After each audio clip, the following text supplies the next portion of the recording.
बैसाख का महीना चल रहा है। शंकर के शिवालय में जाओ, शिव के शिवालय में 3 स्थानों का स्पर्श अवश्य जरूर।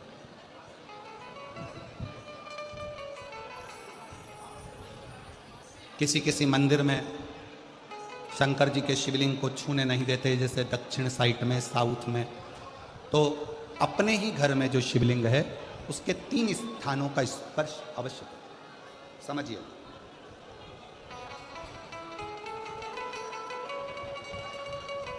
पहला, शंकर भगवान के जहां से जल बहता है उस स्थान, ये जलाधारी है, जल बहता है, ये शिवलिंग है, यहाँ से जो पानी नीचे की ओर जाता है उस स्थान का स्पर्श अवश्य करें। दूसरा, शिवलिंग का जो गोल भाग है उस गोल भाग में कहीं पर भी अपनी हथेली का स्पर्श अवश्य करें।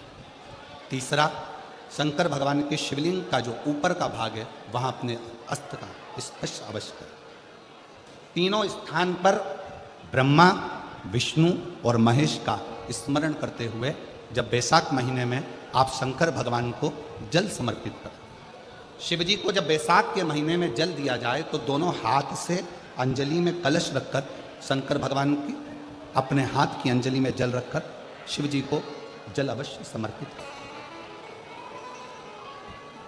शिवरात्रि के बैसाख महीने की शिवरात्रि पड़े, बैसाख महीने की प्रदोष पड़े तो एक बेलपत्र शंकर को अवश्य समर्पित करें। मान लो गर्मी बहुत तेज है, पेड़ों पर बेलपत्र नहीं मिले तो एक दुर्वा शिव को अवश्य समर्पित करें। मान लो बहुत तेज गर्मी पड़ने पर, यहाँ रतनगढ़ में तो हम देख रहे हैं रजी रज धूली धूल इतनी है, मिट्टी इतनी है कि यहाँ तो दुर्वा मिलना भी बड़ा मुश्किल है, तो एक चावल का दाना शिव को जरूर समर्पित करो। उतने में और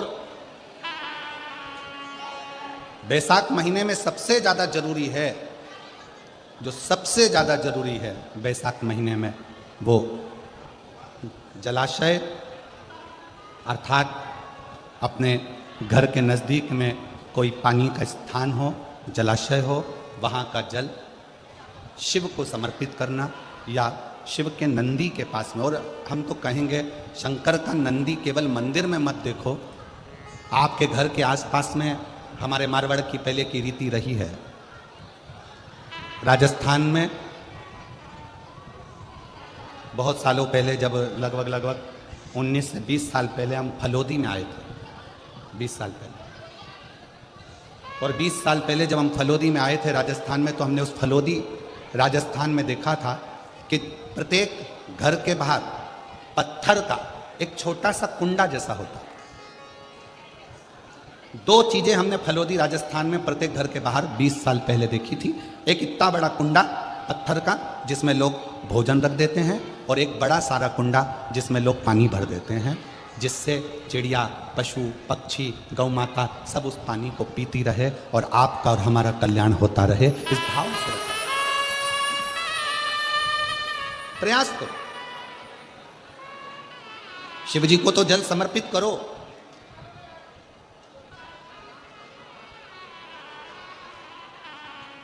साथ में कोई जीव का भी अगर कल्याण हो जाए आपके एक लोटा जल से, तो उसको भी करना, उसको भी।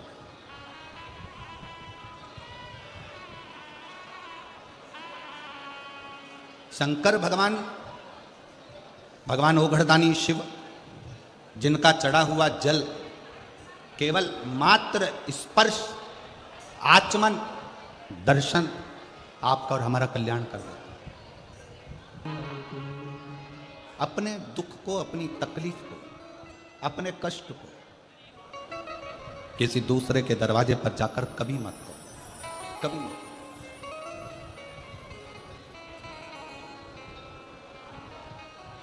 अपने दुख को, अपनी तकलीफ को शिव जी के मंदिर में जब एक लोटा जल चढ़ाने के लिए जाओ, जब शिवालय में एक लोटा जल लेकर जाओ, जल चढ़ाते समय पंचाक्षर षडाक्षर मंत्र का जाप श्री शिवाय नमस्तुभ्यम का जाप करो।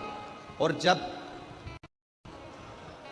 शिवलिंग, जलाधारी, ये चरण जहाँ से पानी बहकर नीचे गिरता है, वहाँ अपने हाथ को लगाकर अपने दुख को, अपनी तकलीफ को शंकर के उस अशोक सुंदरी गणेश कार्तिकेय के स्थान का स्पर्श करते हुए बाबा से जरूर कहो कि जैसे ये तुम्हारी बेटी है उसी तरह मैं तुम्हारी बेटी हूँ, जैसे तुम्हारे ये बेटे हैं वैसे मैं तुम्हारा बेटा हूँ।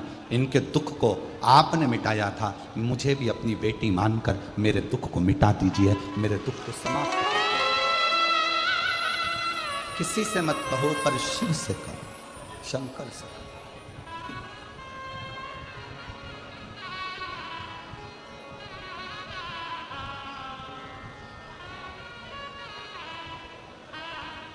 जब आप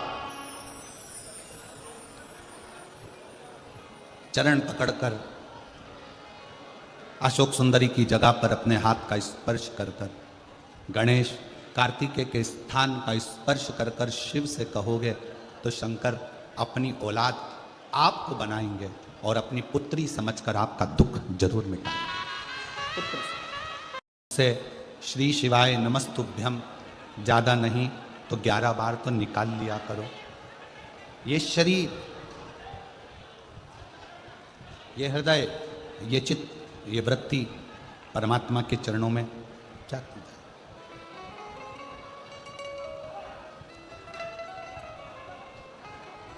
दुख है ना, शिव से कहो। पुरुष में और स्त्री में एक बहुत बड़ा अंतर है। पुरुष में और स्त्री में एक बहुत बड़ा अंतर है। पुरुष एक कान से सुनता है, दूसरे कान से निकाल देता है। स्त्री दोनों कान से सुनती है, जुबान से निकाल देती है। पुरुष में और स्त्री में सबसे बड़ा अंतर यही है कि पुरुष यहां से सुनेगा, यहां से निकाल देगा, और स्त्री दोनों कानों से सुनकर मुख से निकाल देती है।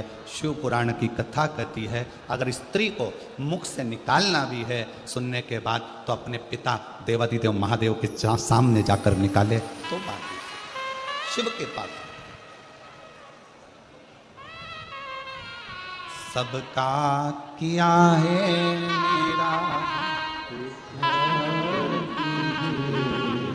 उद्धार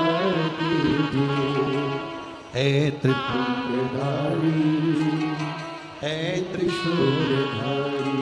आपने सबका कल्याण किया तो मैं कैसे रह गई। मेरा उघड़दानी, मेरा शंकर भगवान उसी को बुलाता है जिसकी झोली उसको खुशियों से भरना होता है।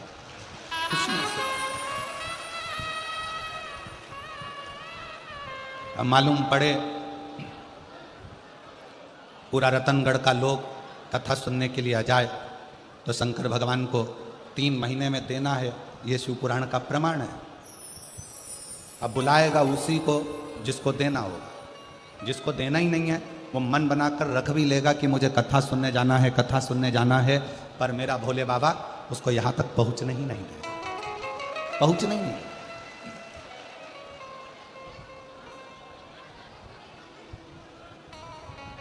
कल कथा में अपन ने श्रवण किया था कि संकल्प आपका होता है और पूरा करने वाला देवादिदेव महादेव।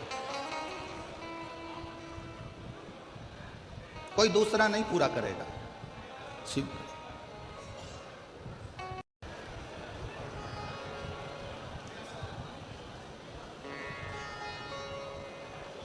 भाई श्री हनुमान प्रसाद जी पोद्धर जी ने अपनी वाणी में कल्याण के शिव अंक में, अगर बन सके तो आप पढ़िएगा, कल्याण के शिव अंक में भाई श्री ने एक लाइन लिखी है। भाई श्री ने अपनी वाणी में लिखा कि भगवान को पाने के लिए अगर तुम अपने दिल से एक बार अगर मुख से कह दोगे कि हे प्रभु मैं तुम्हारा हूं और तुम मेरे हो, बस ये बात अगर दिल से कह दी तो परमात्मा भी तुम्हारा हो जाता है और तुम परमात्मा के हो जाते हो।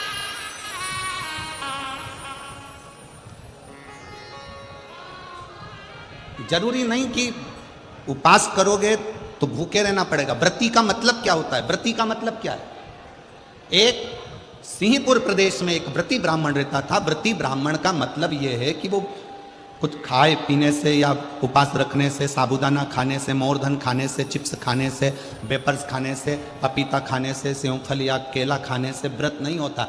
व्रत का मतलब है कि तुमने एक नियम बना लिया कि मैं रोज अपने घर से 1 लोटा जल लेकर शंकर के मंदिर जाऊंगी, या आपने कोई नियम बना लिया कि मैं 15 मिनट शंकर का भजन करूंगी, या नियम बना लिया राम नाम, कृष्ण नाम, शिव नाम जपूंगी, ये तुम्हारा व्रत हो गया, तुम व्रती हो गए,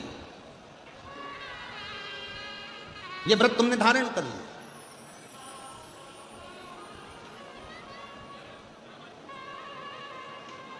कई माताओं ने नियम बनाया, रतनगढ़ की ही रहने वाली माताएं, कई माताएं रतनगढ़ की ही रहने वाली पंडाल में रह रही है, कई माताएं रतनगढ़ की। उसने नियम लिया कि मुझे 7 दिन कथा सुनना है।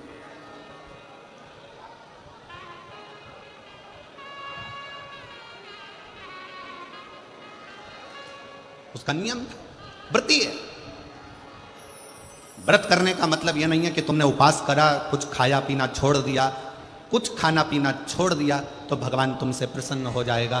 शिव महापुराण की कथा कहती है, शंकर भगवान की कथा कहती है, यहाँ शिव पुराण कहती है कि आपका एक व्रत, कुछ भी अपनी जिंदगी में एक संकल्प, एक नियम ले लो, शिव पूरा कर देगा, व्रती हो गया। एक ब्राह्मण रहता था, बड़ा व्रती था, महाव्रती।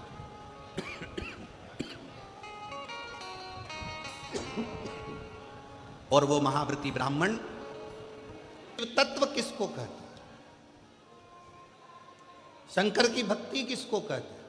शिव पे चढ़ा हुआ जल साधारण नहीं होता, शंकर पर चढ़ी हुई बेलपत्र साधारण नहीं होती। पूज्य संत शिरोमणि श्री कौशिक जी महाराज जी बैठे हैं, जिन्होंने अपनी वाणी में बेलपत्र की महत्वता, शमी पत्र की महत्वता, शमी के वृक्ष की महत्वता, साथ में श्री शिवाय नमस्तुभ्यम की महत्वता अपनी वाणी में निरंतर कही, निरंतर।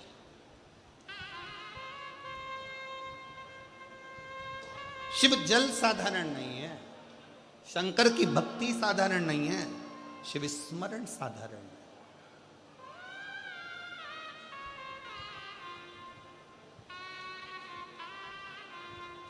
कितना फल है जल का।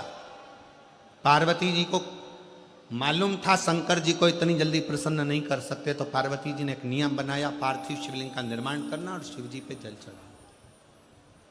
1 लोटा जल सारी समस्या का हल। एक पार्थिव लिंग का निर्माण कर कर जल समर्पित करते। कितना कितना अर्चन माता पार्वती जी के जीवन में, कितना कितना अर्चन। माता पार्वती मैया जब जब जल भरने के लिए जलाशय में जाती हैं और शिव जी को जल चढ़ाने के लिए लेकर आती हैं, तो बीच में मगर उनको रोक लेता है।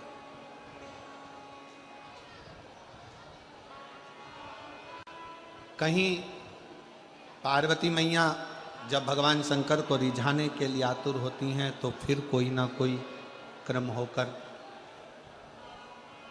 उनकी अर्चना जो हो रही है, भजन जो हो रहा है, स्मरण जो हो रहा है, उसमें अड़चन दी जाती है। शिव महापुराण की कथा कहती है कि जब भी आप कोई तप करेंगे, साधना करेंगे, भजन करेंगे, कीर्तन करेंगे, मंत्र जाप करेंगे, नाम जाप करेंगे, स्मरण करेंगे, तो थोड़ी ना थोड़ी अड़चन बीच में आएगी, आती है। और उसमें घबराना नहीं है। उस अड़चन में अपन को घबराने का काम नहीं है। एक बड़ा सुंदर व्याख्यान वर्णन है। मान लो किसी काम के लिए आप बहुत दिनों से लगे हुए हो और वो कार्य पूर्ण नहीं हो रहा, बहुत दिनों से लगे हो, मेरा ये कार्य होना चाहिए, मेरा ये कार्य होना चाहिए, मेरा ये कार्य होना चाहिए, और नहीं होगा। तो शिव महापुराण का एक बड़ा सुंदर सा भाव कहा, बहुत सुंदर सा भाव वर्णन किया कि बेलपत्र का जो नीचे का जो भाग होता है, बेलपत्र के जो नीचे का जो भाग है, इस नीचे के भाग में थोड़ा सा गाय का घृत, देसी गाय का थोड़ा सा घी घृत इस नीचे के भाग में लगा लेना चाहिए। ये उनके लिए भी है जो बहुत दिनों से कोई कार्य करना चाह रहे हैं पर हो नहीं रहा, बहुत दिनों से लगे हुए हैं, आज होगा, कल होगा, परसों होगा, कोई फाइल अदालत में अटकी हुई है, कोई प्रशासनिक कार्य अटका हुआ है, कोई कार्य अटक रहा है, उसके लिए बहुत जरूरी। नीचे की जो डंडी है उसमें घृत लगा लो, घी गाय का, और इस 2 पत्ती और बीच की पत्ती के बीच का जो डंडी का भाग है, बीच की जो डंडी का भाग है, इसमें लाल चंदन लगा लीजिए, बीच के भाग में लाल चंदन। और किसी भी प्रदोष के दिन प्रातः से लेकर शाम तक के बीच में, प्रदोष काल के मध्य तक के बीच में कभी भी इस बेलपत्र को शंकर भगवान को, ये जो डंडी का मुख है, ये डंडी का मुख जलाधारी की ओर हो और इस बेलपत्र को शिव जी पर समर्पित कर दो। 1 लोटा जल जो आप लेकर गए हो उसको 3 बार इसी बेलपत्र को चढ़ाने के बाद जो जल लेकर गए हो वो 3 बार अपनी कामना कर कर इस बेलपत्र पर समर्पित कर दो। इसी बेलपत्र को वापिस लेकर आ जाइए और अपने कोई भी स्थान पर, पूजन वाला आदि कोई भी स्थान हो वहाँ उसको रखिए। 3 महीना तो जाने दो, अगर बाबा ने चाहा तो 15 दिन भी नहीं लगने देगा और कार्य की सफलता जरूर, कार्य की सफलता जरूर। शिव उपासना पार्वती जी के जीवन में, माता पार्वती जी के जीवन के अंतर्गत कितनी कितनी अड़चन है, कितनी अड़चन, पर